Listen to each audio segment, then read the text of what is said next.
India की सबसे बड़ी प्रॉब्लम यहाँ के लोग हैं। सोचा तुम रास्ते पर चल रहे हो और अचानक कोई तुम्हारे सामने कचरा फेंक देता है, कोई सिग्नल तोड़ रहा है तो कोई सड़क पे थूक रहा है, कोई पब्लिक प्रॉपर्टी को डैमेज कर रहा है तो कोई लाल रंग से अपनी कलाकारी दिखा रहा है। और हैरानी की बात यह है, उनको देख के दूसरे भी अंधाधुंध फॉलो कर रहे हैं। और अगर कोई ऐसा ना करे तो उसे चोमू समझा जाता है। बस सोचने वाली बात यह है कि यह सब होता क्यों है, और सबसे बड़ा सवाल, क्या हम इसे बदल सकते हैं?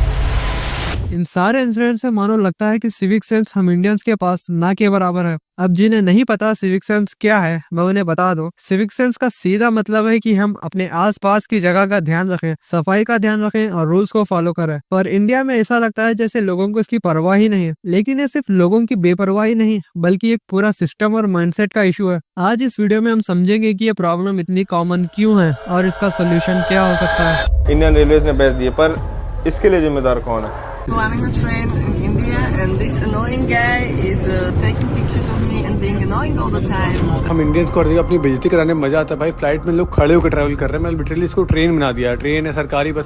बोला था ना तो मैं प्लेन में भी गाने गाऊंगा। वाली क्यों दे दी? चीनी भाई इधर बैठने दे यार। चीनी भाई इधर बैठने दे यार।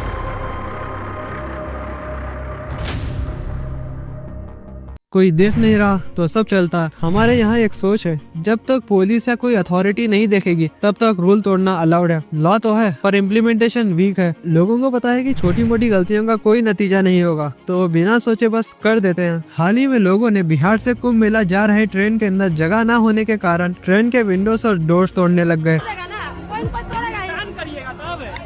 उन लोग के ऊपर आएगा, हमारे ऊपर नहीं आएगा ना। बंद वो किया है, गलती वो किया है। पैसेंजर्स को पानी फेंक दिया। जनरल कोचेस फुल हो जाने पर लोगों ने बिना टिकट रिजर्वेशन कोचेस और एसी कोचेस में घुस गए। इतना जनरल लोग है सब हमारे को। ये देखिए खुलवाना चाहते हैं। अरे आंटी हम लोग थोड़े से में तो है। तीन बैठे हुए, अब कहाँ मतलब। और कुछ लोगों ने तो ट्रेन के इंजन को ही हाईजैक कर लिया। और ये सब गुस्से का मसला नहीं, बल्कि सिविक सेंस की कमी का प्रूफ है। इंडिया में रेलवे स्टेशन, गवर्नमेंट बिल्डिंग्स और सड़क के किनारे दीवारों पर गुटखा थूकना एक आम बात है। इंडिया में आपको मुश्किल से कोई गवर्नमेंट दीवार ऐसी दिखेगी जिस पर लोगों ने गुटखा ना थूका हो। जहाँ पर लिखा होता है यहाँ पेशाब करना मना है, तो लोग वहीं रुके करते हैं। हर साल गवर्नमेंट 1200 करोड़ गुटखों के धब्बे क्लीन करने में लगा देती है। सोच कर देखो, ये जो हर साल गवर्नमेंट करोड़ों रुपए लगा रही है गुटखे के धब्बों को साफ करने के लिए, ये किसका पैसा है? ये तुम्हारी और हमारी जेब से कट रहा है। लेकिन अगर अब गवर्नमेंट को इससे इतनी ही दिक्कत हो रही है और इतना ही लॉस हो रहा है, तो गवर्नमेंट गुटखे को बैन क्यों नहीं कर देती? गुटखा बैन ना होने का एक बड़ा रीजन पॉलिटिक्स और इकोनॉमी है। गवर्नमेंट के लिए ये एक रेवेन्यू का सोर्स भी है, क्योंकि और गुटखा और तंबाकू के कंपनीज टैक्स देती है। दूसरा इशू एनफोर्समेंट का है। बैन होने के बावजूद ब्लैक मार्केट चल पड़ती है। अगर सरकार सच में इसे बैन करना चाहती है तो सिंगापुर जैसे स्ट्रिक्ट पॉलिसीज लाने होंगे, हेवी फाइन्स लगाने पड़ेंगे। इंडिया में और एक सबसे बड़ा इशू ट्रैफिक का रहता है। रोड्स हमेशा ओवर क्राउडेड रहती है और इसका रीजन है हर किसी को खुद की गाड़ी में जाना है, किसी को भी पब्लिक ट्रांसपोर्ट यूज नहीं करना। इंडियंस की मेंटालिटी इस तरह हो चुकी है कि अगर तुम पब्लिक ट्रांसपोर्ट यूज कर रहे हो तो तुम गरीब हो, तुम्हारे पास गाड़ी अफोर्ड करने के पैसे नहीं है। इसी माइंडसेट के चलते ज्यादातर लोग पब्लिक ट्रांसपोर्ट को यूज नहीं करते और ना ही वॉक करके जाना प्रेफर करते हैं। इंडिया में जैसे मानो चलकर जाने वालों की कोई अहमियत ही नहीं है। वहीं दूसरे कंट्रीज जैसे जापान में लोग चलकर जाना प्रेफर करते हैं। जब रोड पर सब सिग्नल तोड़ रहे हैं, हर जगह बस गंदगी पड़ी है, तो मैं अकेला सुधर के क्या कर लूंगा? ये एक आम इंडियन की मेंटालिटी है। ये एक साइकिल बन चुका है जिसमें हर कोई दूसरे को देखकर रूल्स तोड़ रहा है। चलते चलते कुछ चॉकलेट्स या चिप्स खा लिए तो उसका रैपर वहीं फेंक देंगे, डस्टबिन ढूंढने की जहमत तक नहीं करेंगे। चलो अगर डस्टबिन भी ना मिले तो उस रैपर को अपने पास रखकर घर जाकर अपने डस्टबिन में डालना होता है। ये एक बेसिक सी रिस्पॉन्सिबिलिटी है, लेकिन हम इंडियंस को उससे उसी वक्त जान छुड़ानी होती है। हमारी जरूरत खत्म होते ही हमें ऐसा लगता है जैसे कोई प्लास्टिक का ढेर अपने कंधों पर उठाया हुआ हो। कूड़ा फेंकने के बाद अगर कोई इनसे कहे कि यहाँ कूड़ा मत फेंको, तो ये लोग कहेंगे मेरे के फेंकने से क्या फर्क पड़ जाएगा। मतलब खुद पर कोई रिस्पॉन्सिबिलिटी लेनी ही नहीं है। और इसका रीजन है हमें स्कूल से घर में सिविक सेंस सिखाया ही नहीं जाता। पब्लिक प्रॉपर्टीज की रिस्पेक्ट कैसे करें यह बताया ही नहीं जाता। वहीं जापान जैसे देशों में बच्चों को बचपन से ही क्लासेस में साफ सफाई करना सिखाया जाता है, इसीलिए वहाँ के लोग इतने वेल डिसिप्लिन रहते हैं। इमेजिन करो इंडिया में अगर स्कूल स्टूडेंट से अपनी क्लासेस क्लीन करवाने लगे तो अगले दिन पेरेंट्स प्रिंसिपल ऑफिस पहुंच जाएंगे शिकायत करने के लिए। कहेंगे कि हम बच्चों को स्कूल पढ़ने के लिए भेज रहे हैं या सफाई करने के लिए, जबकि जापान जैसे देशों में यही चीज एक डिसिप्लिन और रिस्पॉन्सिबिलिटी सिखाने का तरीका है। वहाँ के बच्चों को स्कूल में ही सिविक सेंस सिखाया जाता है, इसीलिए वो बड़े होकर अपने देश का ख्याल रखते हैं। पर इंडिया में यहाँ लोगों को लगता है कि सफाई सिर्फ सफाई कर्मचारियों का काम है। हमें इस माइंडसेट को बदलने की जरूरत है। जब कोई इंडियन फॉरेन कंट्री को घूमने के लिए जाता है तो वो सिर्फ खुद को नहीं पूरे इंडिया को रिप्रेजेंट कर रहा होता है, लेकिन हमें हर जगह बस अपनी बेइज्जती करवाने में मजा आता है। जाता है भाई, फ्लाइट में लोग खड़े होकर ट्रैवल कर रहे हैं। मैं लिटरली इसको ट्रेन बना दिया। ट्रेन है सरकारी बस। बोला था ना तो मैं प्लेन में भी गाने गाऊंगा।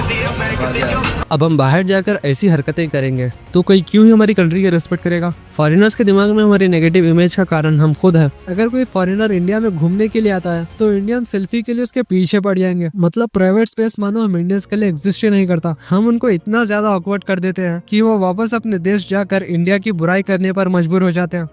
अगर कोई इनके फेवरेट एक्टर या पॉलिटिशियन के बारे में कुछ बोल दे तो भड़क उठते हैं बिना ये सोचे कि सामने वाला गलत बोल रहा है या सही है। और जिनके लिए ये लोग मारपीट पर उतर आते हैं, क्या वो लोग सच में इनकी परवाह करते हैं?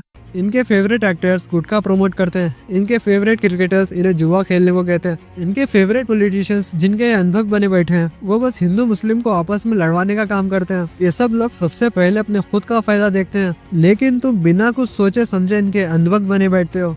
लेकिन अब सवाल ये आता है कि इन सब को सुधारें कैसे। गवर्नमेंट को रूल्स स्ट्रिक्ट करने होंगे। जहाँ भी स्ट्रिक्ट रूल्स और फाइन लगते हैं वहाँ डिसिप्लिन दिखाई देता है। सिंगापुर जैसे जगह पर अगर कोई कचरा फेंका तो उस पर तुरंत फाइन लगता है। इंडिया में भी ऐसे ही इम्प्लीमेंट करना होगा। स्कूल्स और कॉलेजेस में सिविक सेंस का प्रॉपर सिलेबस होना चाहिए। पब्लिक कैंपेन्स और एड से लोगों में अवेयरनेस लाना होगा। जैसे स्वच्छ भारत मिशन का इम्पैक्ट पड़ा था। हर जगह डस्टबिन और क्लीन पब्लिक टॉयलेट्स होने चाहिए ताकि लोगों के पास कोई एक्सक्यूज ही ना बचे। गवर्नमेंट को अर्बन प्लानिंग पे भी ध्यान देना होगा ताकि क्लीन और वेल मेंटेन्ड स्पेसेस बने। हर एक इंडिविजुअल को रिस्पॉन्सिबिलिटी लेनी होगी। मेरे एक से क्या बदल जाएगा वाला एटीट्यूड छोड़ना होगा। जब एक इंसान सुधरता है तो धीरे धीरे पूरा सिस्टम भी इम्प्रूव होता है। पॉलिटिशियंस जो सिर्फ डिवाइड एंड रूल की पॉलिटिक्स करते हैं उनको रिजेक्ट करना होगा। वोटिंग करते वक्त सिर्फ कास्ट और रिलीजन नहीं बल्कि उनके काम और पॉलिसीज को देखना होगा। सिविक सेंस किसी एक अथॉरिटी का काम नहीं है, ये हर एक इंडियन की रिस्पॉन्सिबिलिटी है। जब तक हम खुद नहीं सुधरेंगे तब तक इंडिया की इमेज ग्लोबली इम्प्रूव नहीं होगी। सवाल ये है, क्या अभी भी हम सिर्फ कंप्लेन ही करेंगे या इसे सुधारने के लिए खुद एक स्टेप लेंगे? अगर ये वीडियो पसंद आई है तो इसे शेयर करें और अपनी सिटी को बेटर बनाने में मदद करें।